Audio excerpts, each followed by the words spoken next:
Hello बच्चों, संकल्प mathematics में आपका स्वागत है। अब हम क्वेश्चन को आगे बढ़ाते हैं और ये क्वेश्चन नंबर 13 पर मिलते हैं। क्वेश्चन नंबर 13 कोई बड़ा क्वेश्चन नहीं है, एकदम इजी क्वेश्चन है। इस बार का तो जेई का क्वेश्चन इतना इजी था कि कुछ कहने लायक नहीं। यहाँ क्या क्वेश्चन क्या कहता है कि 2p और q जीपी में है, 2pq जीपी में है। सबसे पहला काम ये कह रहा है, तो हमें एक बात तो क्लियर हो गया कि p square equal to 2q, क्योंकि पता है हमको A B C are in GP तो B square equal to A C. एक काम यहाँ निपट गया, एक मान के छोड़ दीजिए। अब कहता है कि किसी एपी का 7th टर्म है 2, 8th टर्म है p और 13th टर्म है q। 7th टर्म कितना है 2, तो 7th टर्म 2 है, तो कितने को ये बात पता चल गया कि a plus 6d is equal to 2 हो जाएगा। ये सेकंड इक्वेशन मान लीजिए। a plus 7d is equal to p हो जाएगा, ये थर्ड टर्म मान लेते हैं। और क्या हो जाएगा a plus 12d is equal to q हो जाएगा, ये फोर्थ मान लेते हैं। अब कहानी क्या बदलती है कि अगर इस दोनों को सॉल्व कीजिए, अगर इस दोनों को सॉल्व कीजिएगा, माइनस कीजिएगा, इसमें से इसको माइनस कीजिए तो a से a कैंसिल हो जाएगा, यानी d इजिकल टू हो जाएगा p, इसमें से माइनस कर रहा है p minus 2, d is equal to p minus 2, d का वैल्यू हो गया। चलिए बढ़िया। अब इस दोनों को सॉल्व कीजिए, इस दोनों को सॉल्व कीजिएगा तो कितना हो जाएगा 5d is equal to q minus p, 12 में से 5d q माइनस p, ये d का कहानी निकल गया। अब d निकल गया तो p q q q q q q q, हाँ तो कहीं ना कहीं ये p इजिकल टू लिख सकते हैं d प्लस 2, d प्लस 2, नहीं यहाँ d है ना, तो इसको चेंज कर लीजिए ना, सबसे बढ़िया d का वैल्यू। तो 5p minus 2 is equal to q minus p। तो अब कहानी क्या कर देंगे हम, 5p minus 10 is equal to q minus p, minus p इधर आ जाएगा तो 6p minus 10 is equal to q बच गया, q इजिकल टू। अब हमारे पास एक बात तो पता है कि p square is equal to 2q, p square is equal to 2q, तो p square is equal to 2, q का वैल्यू कितना है 6p माइनस 10। तो अब इसको गुना कर देंगे तो p square minus 12p plus 20 is equal to 0। अब ये क्वाड्रेटिक इक्वेशन पर आ गया। क्वाड्रेटिक इक्वेशन पर आने का मतलब p square minus 10p minus 2p plus 20 is equal to 0।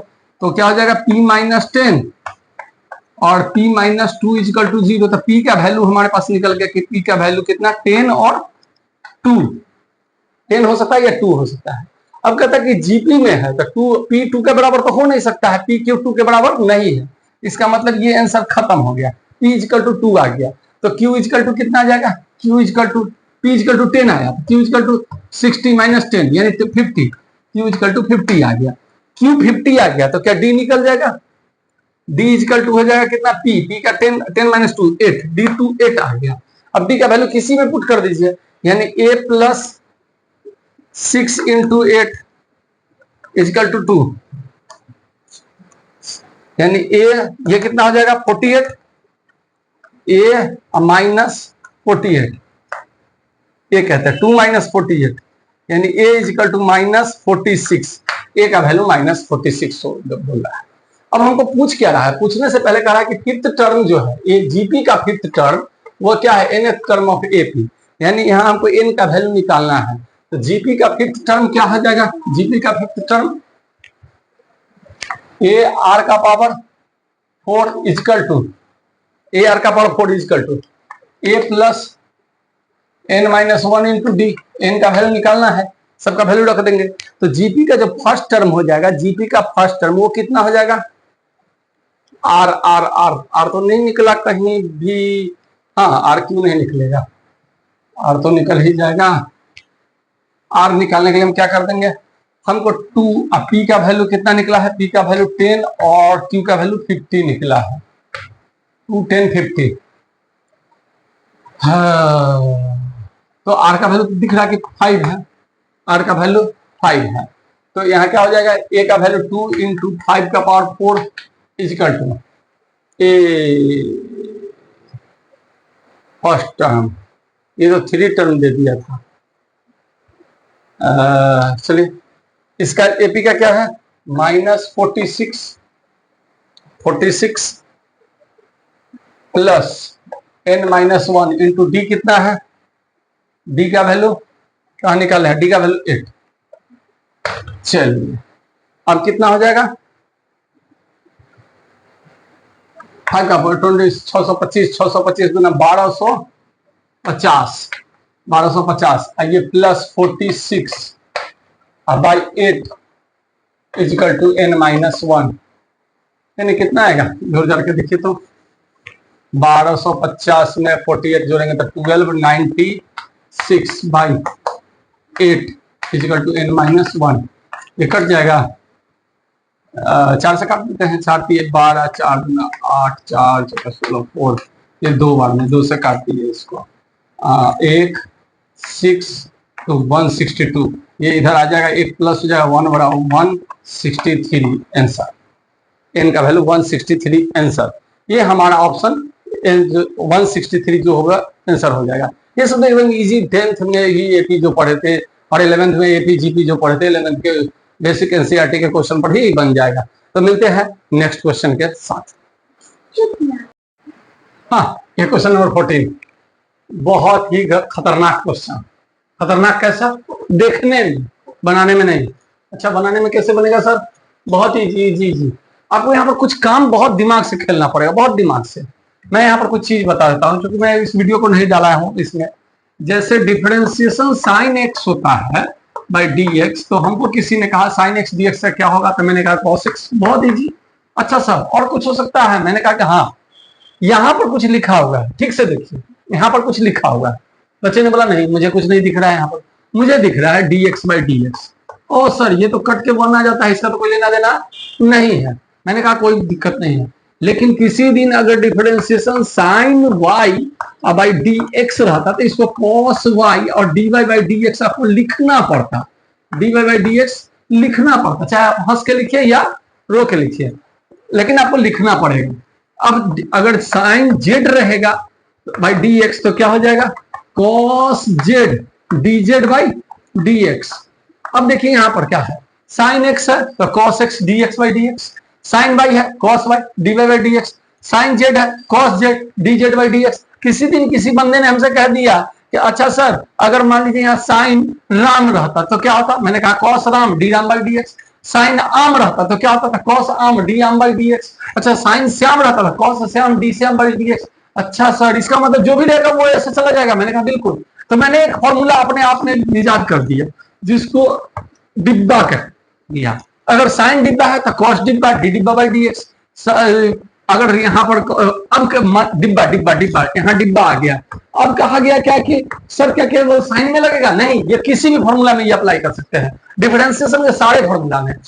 और इस रूल को कहते हैं चेन रूल। चेन रूल भी आप देखिएगा बुक में तो कुछ इसी तरह ही बताया गया है, लेकिन मैंने उसको एक याद करने का टेक्निक बता दिया। अब किसी दिन हमको किसी ने कह दिया कि डिफरेंशिएशन लॉग डिब्बा होगा, सर क्या हो जाएगा, तो मुझे पता है कि log x क्या होता है 1 बाई एक्स, तो log डिब्बा क्या हो जाएगा 1 बाई डिब्बा और डी डिब्बा बाई डी एक्स। अच्छा सर ऐसा हो सकता है, मैंने कहा बिल्कुल कोई दिक्कत नहीं है। किसी दिन डिफरेंशिएशन सर tan डिब्बा रहता तो क्या होता, मैंने कहा tan x का क्या होता है sec स्क्वायर x, तो sec स्क्वायर डिब्बा डी डिब्बा बाई डी एक्स। अच्छा सर ऐसा कुछ है, मैंने कहा हाँ। अब डिब्बा को कैसे जानेंगे कि डिब्बा कहाँ अप्लाई होगा, तो जहां मेरी नजरें किसको ढूंढती है, एक्स को, मेरी नजरें किसको ढूंढती है एक्स को। अगर एक्स मिला तो सही, नहीं मिला तो डिब्बा, दिमाग लगा देना है यहाँ पर, जब मिला तो सही और नहीं मिला तो डिब्बा। इतनी बातें याद कर लेना है, तब इस क्वेश्चन को इजी वे में हम लोग बनाएंगे। अब हम लोग बात करते हैं, यहाँ पर एक फंक्शन आ गया, इस फंक्शन को देखते तो मुझे हंसी आती है, e to the power x, differentiation e to the power x by d x is equal to e to the power x. यही होता है। अगर यहाँ डिब्बा होता differentiation e to the power डिब्बा तो क्या हो जाता है ई टू दी पावर डिब्बा डी डिब्बा बाई डी एक्स हो जाता है। इसका खेल मैं अभी दिखाऊंगा आपको, बहुत इजी वे में इससे क्वेश्चन बन जाएगा, कोई क्वेश्चन में दर्द नहीं होगा। अच्छा सर, अच्छा मैं एक बात है, जब बात चल गई ई पर तो कुछ बातें याद आ गई, मैं एक बात बताता हूँ जब ई पर बात चली तो, कि डिफरेंशिएशन का मतलब होता है, डिफरेंशिएशन का मतलब होता है चेंजिंग, चेंजिंग। इंटीग्रेशन का मतलब होता है फिर उसी जगह पर। जैसे मुझे किसी ने एक झापड़ मारा तो मेरा चेहरा ऐसा डिफरेंशिएट हो जाएगा, फिर मैंने अपना चेहरा को सीधा किया तो इंटीग्रेट हो गया। बस सिंपल सी बात है कि जो चीज मतलब कोई फंक्शन ऐसे है, इसको मैंने और लगा के ऐसे कर दिया तो डिफरेंशिएट हो गया, फिर इसको जगह पर रख दिया तो ये इंटीग्रेट हो गया। यही तो खेल है। मतलब डिफरेंशिएशन मतलब किसी चीज में चेंजिंग और फिर उस चीज को जगह पर लाकर रख देना इंटीग्रेशन होता है। तो डिफरेंशिएशन इंटीग्रेशन में यही अंतर होता है। तो एक कहानी याद आ गई। एक बार की बात है, एक खूबसूरत लड़की सड़क से जा रही थी। एक खूबसूरत लड़की सड़क से जा रही थी, तो उसे किसी लड़के ने कुछ बोल दिया। तो लड़की बोली, जूती निकाल कर इतना जूती मारूंगी ना, इतना जूती मारूंगी कि चेहरा ऐसा डिफरेंशिएट होगा कि फिर कभी इंटीग्रेट नहीं होगा। मतलब जैसा बदलेगा कि फिर कभी सीधा होगा नहीं।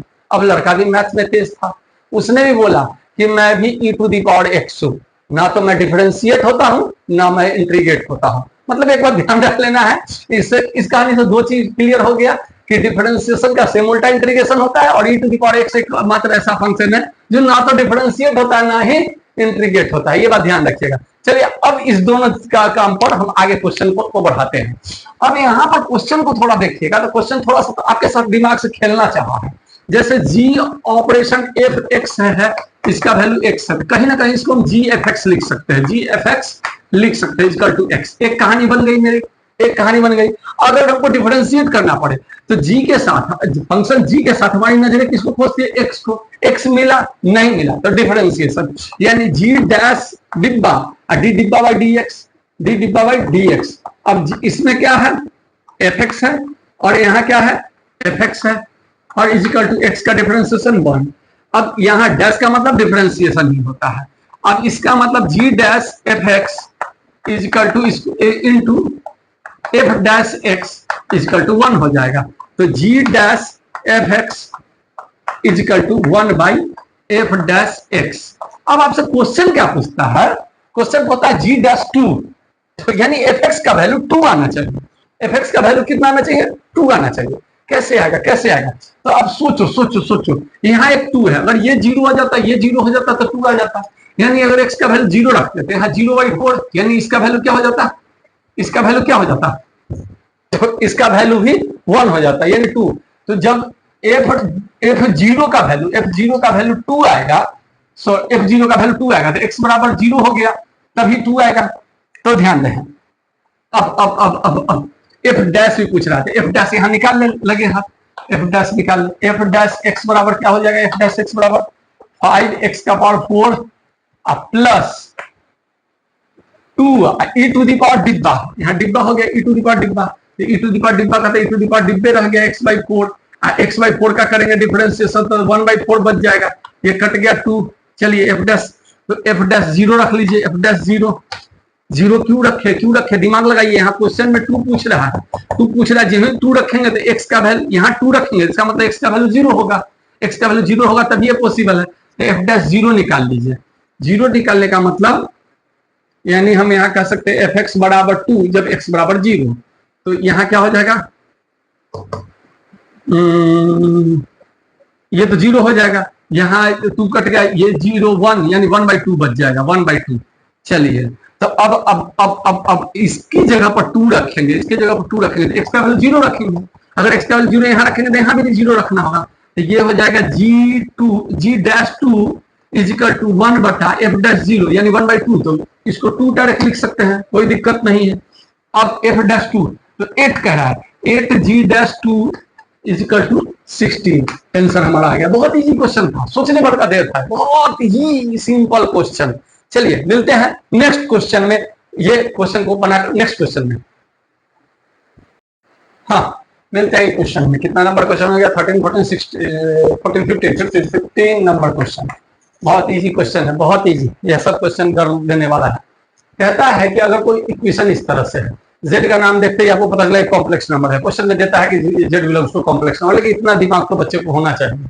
कहता है सम ऑफ सॉल्यूशन अल्फा है, सम ऑफ सॉल्यूशन क्या है, अल्फा है, प्रोडक्ट ऑफ सॉल्यूशन अगर बीटा है, इसका कुछ ना कुछ सॉल्यूशन तो आएगा, एक सॉल्यूशन अल्फा हो गया, एक सॉल्यूशन बीटा हो गया। तो कहता है कि 4 alpha square plus beta square equal to what. तो जिस दिन हमको z दिख जाएगा, हमको यह कोई पाप नहीं होगा जब इसको x प्लस आई बाई मान लेंगे, तो z बार क्या हो जाएगा, z बार कह देगा x माइनस, z बार कह देगा x माइनस आई बाई, कोई हमसे नाराज नहीं होगा।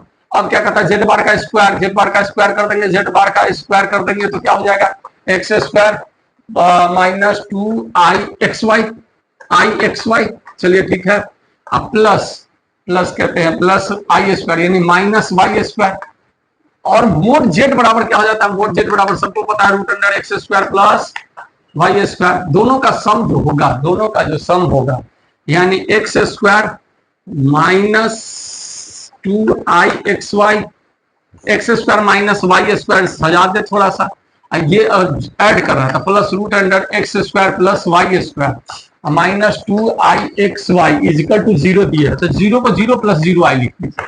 अब इसका मन में आएगा कि सर ऐसा आपने क्यों सजाया, ये सब रियल पार्ट है, ये सब रियल पार्ट है, और ये क्या है, इमेजिनरी पार्ट है, तो इसका मतलब इमेजिनरी पार्ट को अलग कर दिया।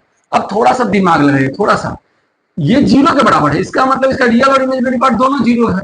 अगर जिस दिन इसको 0 मान देंगे तो x का वैल्यू 0 आएगा या y का वैल्यू 0 आएगा, एक कंडीशन आ गया है, x का वैल्यू 0 या y का वैल्यू 0 और y का वैल्यू 0, दोनों का वैल्यू 0 आ सकता है, किसी एक का भी 0 आएगा तो कहानी खत्म हो जाएगी। अब यहां पर देखते हैं x square minus y square plus x square plus y square का रूट अंडर इक्वल टू 0, तो आप इसको ऐसे लिख सकते हैं root under x square plus y square is equal y square minus x square, ठीक है, ऐसा लिख सकते हैं। स्क्वायरिंग बोथ साइड कर देंगे तो क्या आ जाएगा, बोथ साइड स्क्वायरिंग कर देंगे तो x square plus y square is equal to y का power 4 minus 2x square y square plus x का पावर 4, ठीक है। ये इसको तो इससे ही बोथ साइड स्क्वायरिंग कर देते तो ठीक था, ठीक था, ठीक ठीक ठीक ठीक, सही सही सही सही सही, यानी इसको हम ऐसा लिख सकते हैं, इसको इतना ना करके x माइनस वाई का whole square, x minus y का होल स्क्वायर कर सकते हैं, ऐसा ऐसा कर सकते हैं।